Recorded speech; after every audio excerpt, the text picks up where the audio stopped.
Mangalayatan university का अपना radio station radio Narad 90.4 FM, जन जन की मंगलवाणी। नमस्कार दोस्तों, स्वागत है आप सभी का सेहत सही लाभ कई के एक नए एपिसोड में। मैं हूं आपके साथ आरजे याशी। अरे पहले आराम से बैठ जाओ, थोड़ा पानी पी लो। मगर आरजे, तुम्हें तो दाद देनी पड़ेगी। इतनी बारिश और मुश्किल हालात में भी तुमने हमारे श्रोताओं से रूबरू होना नहीं छोड़ा। भाभी, यही तो हमारे सामुदायिक रेडियो की खासियत है। हम चाहे कैसी भी परिस्थिति में हो, अपने श्रोताओं को कभी अकेला नहीं छोड़ते। हमेशा उन्हें जानकारी और सहारा देने के लिए तैयार रहते हैं। बिल्कुल सही कहा। तो बताइए, आज किस मुद्दे पर चर्चा करेंगे? भाभी, जब इतनी बारिश और बाढ़ का माहौल है, तो क्यों ना आज बाढ़ और उससे होने वाली बीमारियों पर ही बात की जाए। बाढ़ सिर्फ पानी नहीं लाती, इसके साथ आती हैं कई तरह की फैलने वाली बीमारियां और साथ इन बीमारियों के बढ़ने वाले खर्चे। तो इसलिए हमें सावधान रहना बहुत जरूरी है। सही कहा। बाढ़ तो खैर बाढ़ है, पर बाढ़ का पानी साफ नहीं होता।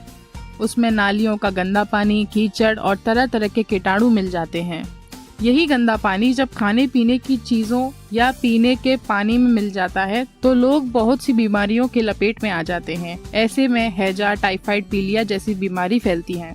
अरे हाँ, और जब पानी धीरे धीरे सूखता है, तो जगह जगह गड्ढों में पानी जमा रह जाता है। बिल्कुल, और वही सबसे तेज मच्छर पनपते हैं। फिर मच्छरों से डेंगू, मलेरिया और चिकनगुनिया जैसी बीमारियां फैलने लगती हैं। बिल्कुल ठीक कहा भाभी। आपने तो देखा ही होगा, पिछले साल रामपुर गांव में क्या हुआ था। अरे कैसे भूल सकती हूँ, वहाँ बाढ़ आई थी। नालियों का गंदा पानी, खेतों की कीचड़ सब मिलकर कुएं और हैंडपंप तक चला गया। लोग वही पानी पीने लगे, बस वहीं से बीमारी फैल गई। यही हैजा का सबसे बड़ा कारण होता है। कई लोग बीमार पड़ गए। रमेश को गंदा पानी पीने से अचानक उल्टी दस्त होने लगा। बच्चा इतना कमजोर हो गया कि चल भी नहीं पा रहा था। उसकी माँ बहुत घबराई। पहले तो सोचा कि घर पर इलाज कर लें, लेकिन हालात और बिगड़ गई। फिर क्या किया गया उसके साथ भाभी? रमेश को हम तुरंत गांव के हेल्थ सेंटर ले गए। डॉक्टर साहब ने जांच की, बोले कि रमेश को हैजा है। इस बीमारी से उसके शरीर का पानी बहुत कम हो गया था। डॉक्टर साहब ने ORS का घोल पिलाया, दवा भी दी। अच्छा हुआ समय पर इलाज मिल गया, इसलिए रमेश जल्दी ठीक हो गया। तो बिल्कुल ठीक कहा भाभी आपने।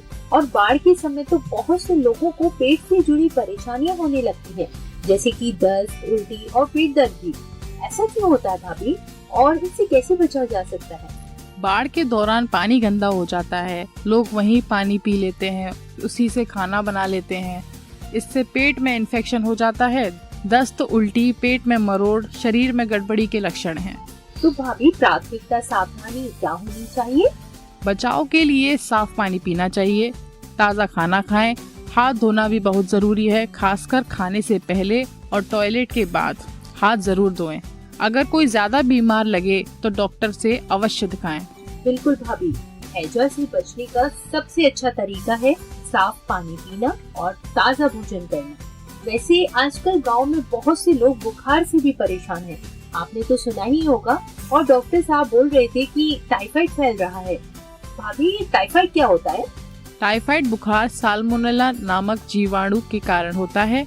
इसका मुख्य कारण ओरल फीकल रूट है, यानी यह संक्रमण तब फैलता है जब दूषित भोजन या पानी के माध्यम से यह जीवाणु शरीर में पहुंच जाते हैं। यह दूषण संक्रमित व्यक्ति या बिना लक्षण वाले वाहक असिम्प्टोमेटिक कैरियर के मल से होता है। गंदगी, साफ पानी की कमी, बिना धोए फल सब्जियां या सड़क का खाना खाने से यह संक्रमण आमतौर पर फैलता है। खासकर बरसात या बाढ़ के बाद ये बीमारियां तेजी से फैलती हैं। अच्छा, तो इसके लक्षण कैसे पहचाने? लक्षण बड़े साफ होते हैं। लगातार तेज बुखार आना, सर दर्द करना, पेट में दर्द रहना, कमजोरी लगना, भूख न लगना और कई बार उल्टी भी हो जाती है। ये सब दिखे तो समझ लीजिए कि टाइफाइड हो सकता है। और इसे बचने का क्या उपाय है? इस बीमारी से बचना है तो अपनी आदतें बदलनी पड़ेंगी। जैसे कि काम करके घर आने पर साबुन से हाथ धो लें। बच्चे खेल कर आए हैं तो उनके हाथ पैर साफ करें। पानी चाहे कुएं का हो या हैंडपंप का, उसे उगाल कर पी लीजिए। कई बार पानी साफ दिखता है लेकिन अंदर की गंदगी नजर नहीं आती। खाना हमेशा ढककर रखें। बाढ़ के बाद तो और ज्यादा सतर्क रहना चाहिए, क्योंकि हर तरफ कीटाणु फैले रहते हैं। अगर किसी को लगातार बुखार रहे, थकान लगे या पेट दर्द करे तो मरीज को तुरंत डॉक्टर के पास ले जाएं। सही कहा भाभी, दवा तो डॉक्टर ही देगा, लेकिन समझदारी और सावधानी तो हमारे हाथ में ही है। बिल्कुल। तो सुन रहे हैं ना श्रोताओं, साफ सफाई से रहने से बीमारी पास नहीं आएंगी। बिल्कुल आरजे आशी, हमें सावधानी बरतनी चाहिए। भाभी, बाढ़ के बाद पड़ोस के गांव में कई लोग बुखार, थकान और पेट की शिकायत लेकर अस्पताल जा रहे हैं। डॉक्टर कह रहे हैं कि ये हेपेटाइटिस है। भाभी, ये हेपेटाइटिस बीमारी क्या होती है? हेपेटाइटिस ए और हेपेटाइटिस ई कोई साधारण बीमारी नहीं है। ये सीधे हमारे लीवर को नुकसान पहुंचाती है। गंदे पानी, दूषित भोजन में मौजूद कीटाणु शरीर में जाकर लीवर को खराब कर देते हैं। यही है हेपेटाइटिस का असली कारण। तो भाभी, इसके लक्षण हम कैसे पहचान सकते हैं? अगर किसी को लगातार थकान लगे, हल्का बुखार बना रहे, पेट भारी लगे, खासकर आंखें व पेशाब पीले रंग के दिखने लगे, तो समझ लीजिए कि लीवर पर असर हो रहा है। ये हेपेटाइटिस के साफ संकेत हैं। अगर समय पर इलाज न किया जाए तो हालात बहुत गंभीर हो सकती है। ये तो आपने बिल्कुल ठीक कहा भाभी। क्या हमारे गांव में आपने कोई ऐसा मामला सुना है? पास के टोले में हन्नू काका के बेटे को बाढ़ के बाद यही दिक्कत हुई थी। उसे बार बार बुखार आ रहा था, शरीर में कमजोरी थी, धीरे धीरे उसकी आंखें पीली पड़ गईं। पहले तो मामूली बुखार समझकर घर पर ही इलाज करने की कोशिश की गई, लेकिन हालात बिगड़ती गई। जब उसे अस्पताल ले जाया गया तब डॉक्टर साहब ने बताया कि मन्नू को हेपेटाइटिस ए है। समय पर इलाज मिला तो बच्चा बच गया, वरना मुश्किल हो सकती थी। सही कहा भाभी। फिर इससे बचने के लिए क्या हमें कुछ करना चाहिए? सबसे पहले तो साफ पानी पीजिए। अगर किसी में लक्षण दिखे तो खुद इलाज करने की गलती मत कीजिए, तुरंत डॉक्टर को दिखाइए। याद रखिए कि देरी करना जानलेवा भी हो सकता है। बिल्कुल भाभी, बाढ़ के बाद गांव में कई लोग बुखार और बदन दर्द की शिकायत कर रहे हैं। डॉक्टर कह रहे हैं कि ये लेप्टोस्पायरोसिस हो सकता है। लोग इसे आसान भाषा में जंगली बुखार के नाम से भी जानते हैं। भाभी, ये बीमारी कैसे होती है? देखिए, ये बीमारी बाढ़ के गंदे पानी से फैलती है। उस पानी में जानवरों का मलमूत्र मिला होता है। कोई गंदे पानी में जाता है तो अगर उसके शरीर पर कोई चोट या खरोच या कटा फटा हिस्सा है तो वहीं से ये बीमारी अंदर चली जाती है। फिर बुखार, बदन दर्द जैसी दिक्कतें शुरू हो जाती हैं। अच्छा भाभी, तो इसके लक्षण कैसे पहचाने? शुरुआत में तेज बुखार आता है, सिर में और मांसपेशियों में दर्द होता है, कई बार आंखें लाल हो जाती हैं। अगर समय पर इलाज ना हो तो जंगली बुखार लीवर और किडनी को नुकसान पहुंचा सकता है। इससे बचने का उपाय क्या हो सकता है? सबसे जरूरी है सावधानी। बाढ़ के पानी में नंगे पांव मत चलें। अगर जाना ही पड़े तो रबर की चप्पल या बूट पहनकर जाएं। शरीर पर कहीं भी कट या चोट हो तो उसे अच्छी तरह ढक कर रखिए। जंगली बुखार के लक्षण दिखे तो घर पर इलाज करने की जगह डॉक्टर के पास जाएं। बिल्कुल भाभी, बाढ़ के बाद गांव में जगह जगह आपने देखा होगा कि पानी जमा हो गया है, मच्छर बहुत बढ़ गए हैं। डर है कि कहीं डेंगू मलेरिया न फैल जाए। हाँ आरजे आशी, देखिए, जब बाढ़ का पानी गड्ढों, पुराने डिब्बे, कूलर, टंकी में जाकर जमा हो जाता है तो वही मच्छर अंडे देते हैं। ऐसे पानी में मच्छर बहुत ही जल्दी पनपते हैं। डेंगू और मलेरिया दोनों बीमारियां मच्छर के काटने से ही फैलती हैं। डेंगू वाला मच्छर ज्यादातर दिन में काटता है, जबकि मलेरिया वाला रात में काटता है। ये बीमारियां बहुत तकलीफदेह होती हैं और अगर समय पर इलाज ना मिले तो जानलेवा भी साबित हो सकती हैं। ओहो भाभी, इसके लक्षण की बात करें तो वो हम कैसे पहचान सकते हैं? डेंगू में तेज बुखार आता है, शरीर बहुत टूटता है, आंखों में दर्द होता है और कई बार खून की कमी भी हो जाती है। मलेरिया में अचानक जोर की कपकपी लगती है, फिर बहुत बुखार आता है, उसके बाद खूब पसीना छूटता है और मरीज बिल्कुल निढाल हो जाता है। अगर समय पर इलाज ना हो तो हालत भी खराब हो सकती है। भाभी, ये तो बहुत ही गंभीर है। इससे बचाव का सही तरीका क्या है? बचाव आसान है, थोड़ी सावधानी रखनी पड़ेगी। घर के आसपास पानी जमा मत होने दीजिए। टंकी, गमले, कूलर सब हफ्ते में एक बार साफ कीजिए। सोते वक्त मच्छरदानी का इस्तेमाल कीजिए और हाँ, ढीले ढीले पूरे कपड़े पहनिए ताकि मच्छर काट ही ना पाए। बिल्कुल भाभी, बाढ़ के बाद गांव में कई लोग कह रहे हैं कि उनके शरीर पर लाल लाल चकत्ते से निकल रहे हैं, खुजली भी हो रही है। कुछ लोगों को तो फफूंदी भी पड़ गए हैं। क्या ये सब त्वचा की बीमारी हो सकती है? बिल्कुल, जब बाढ़ आती है तो कई लोग गंदे पानी में चलते हैं। उस पानी में कीचड़, नालियों का गंदा पानी और जानवरों का मलमूत्र तक मिला होता है। अब जरा सोचिए, अगर किसी के हाथ या पैर पर कट या घाव है और वो गंदे पानी में चला जाए तो कीटाणु सीधे अंदर घुस जाते हैं। वहीं से इन्फेक्शन शुरू होता है। फिर त्वचा पर तरह तरह के रोग हो जाते हैं। ओहो, तो इसके लक्षण क्या क्या है भाभी? शुरुआत में तो हल्की सी खुजली होती है, फिर धीरे धीरे लाल दाने निकल आते हैं।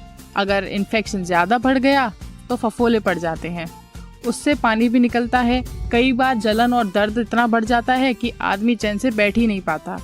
अगर ध्यान न दिया जाए तो ये शरीर के अन्य हिस्सों में भी फैल जाता है, इसलिए लापरवाही बिल्कुल मत कीजिए। बिल्कुल भाभी, हमें इस पर बिल्कुल लापरवाही नहीं करनी चाहिए। और बात करें बचाव की, तो लोग इससे कैसे बचें? सबसे पहले तो जितना हो सके गंदे पानी से बचिए। अगर बाहर जाना ही पड़े तो नंगे पाँव मत जाइए। रबर की चप्पल या बूट पहन लीजिए। अगर गलती से भीग भी जाएं तो घर आकर साबुन से हाथ धो लीजिए। यदि खुजली, लाल चकत्ते या फफोले दिखें तो घरेलू नुस्खों में वक्त मत गवाइए, डॉक्टर को दिखाइए, तभी सही इलाज होगा। बिल्कुल भाभी, बाढ़ के समय कुछ लोगों को सांस लेने में भी तकलीफ होने लगती है। क्या ये किसी बीमारी का संकेत हो सकता है? जी बिल्कुल, बाढ़ के दौरान जब लोग एक जगह जैसे स्कूल या पंचायत भवन में इकट्ठा हो जाते हैं तो भीड़ बहुत बढ़ जाती है।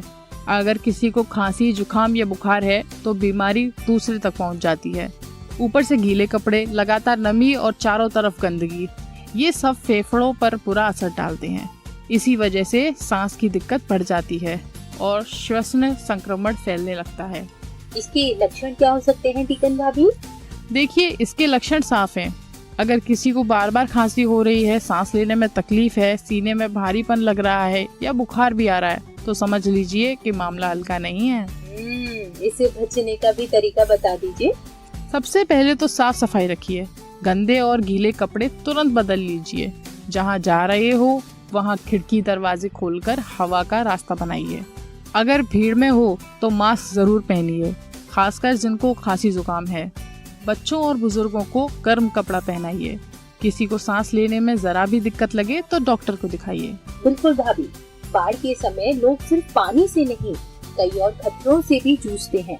कई बार लोग गिर जाते हैं, फिसल जाते हैं या फिर किसी जहरीले जीव के काटने से बीमार पड़ जाते हैं। ऐसे हालात में हमें क्या करना चाहिए? देखिए, बाढ़ का पानी बाहर से चाहे जितना शांत दिखे, अंदर से उतना ही खतरनाक होता है। इसमें गड्ढे हो सकते हैं, टूटी हुई तारें हो सकती हैं, फिसलन हो सकती है और तेज बहाव से आदमी गिर भी सकता है। सबसे बड़ा डर तो जहरीले जीवों से है, जैसे सांप, बिच्छू या कीड़े मकोड़े। ये सब पानी के साथ बहकर घरों तक आ जाते हैं। अच्छा भाभी, अगर किसी को सांप या बिच्छू काट ले तो हम कैसे पहचानेंगे? सांप या बिच्छू काटने के साफ साफ लक्षण दिखते हैं, जैसे काटे गए हिस्से में तेज जलन, सूजन, चक्कर आना, सांस लेने में तकलीफ होना और कई बार बेहोशी भी आ जाती है। अगर सांप जहरीला हो तो काटी हुई जगह नीली या काली भी पड़ सकती है। ऐसे हालात में एक एक मिनट बहुत कीमती होती है। ये तो बहुत खतरनाक हो सकता है टीकन भाभी। ऐसे वक्त में सबसे पहले हमें क्या करना होगा? सबसे पहले तो घबराइए मत। घबराहट में ही लोग गलती कर बैठते हैं। काटे गए हिस्से को हिलाइए मत। हिलाने से जहर पूरे शरीर में फैल सकता है। मरीज को तुरंत नजदीकी अस्पताल में ले जाइए। देसी इलाज, झाड़ फूक या नीम हकीम पर समय बिल्कुल मत गवाइए। जितनी जल्दी डॉक्टर तक पहुंचेंगे उतनी जल्दी इलाज होगा। और हाँ, बचाव के लिए आप कुछ बातें जरूर कीजिए, जैसे बाढ़ के पानी में नंगे पैर मत चलिए। रबर की चप्पल या बूट पहन लीजिए। रात को सोते वक्त दरवाजे, खिड़कियां बंद रखिए। घर के कोनों और बिस्तरों के नीचे सफाई कर लीजिए ताकि सांप और बिच्छू छिप ना सकें। तो दोस्तों, आपने सुना कि बाढ़ सिर्फ पानी ही नहीं, कई खतरनाक बीमारियां भी लाती है। लेकिन अगर हम सतर्क रहें, साफ सफाई का ध्यान रखें और समय पर इलाज करवाएं, तो इन खतरों से बचा भी जा सकता है। पर जाने से पहले हम शपथ लेंगे और आप भी मेरे साथ शपथ लीजिए कि हम अपने और अपने परिवार की जिम्मेदारी लेंगे, अपने और अपने परिवार के स्वास्थ्य को प्राथमिकता देंगे, क्योंकि सेहत ही असली धन है। सरकारी स्वास्थ्य सेवाओं और योजनाओं का पूरा लाभ उठाएंगे और दूसरों को भी जागरूक करेंगे। साफ सफाई और स्वच्छता का पालन करेंगे ताकि बीमारियों से बचा जा सके। नियमित जांच और टीकाकरण करवाएंगे और अपने परिवार को भी इसके लिए प्रेरित करेंगे। संतुलित आहार और व्यायाम अपनाएंगे ताकि शरीर और मन दोनों स्वस्थ रहें।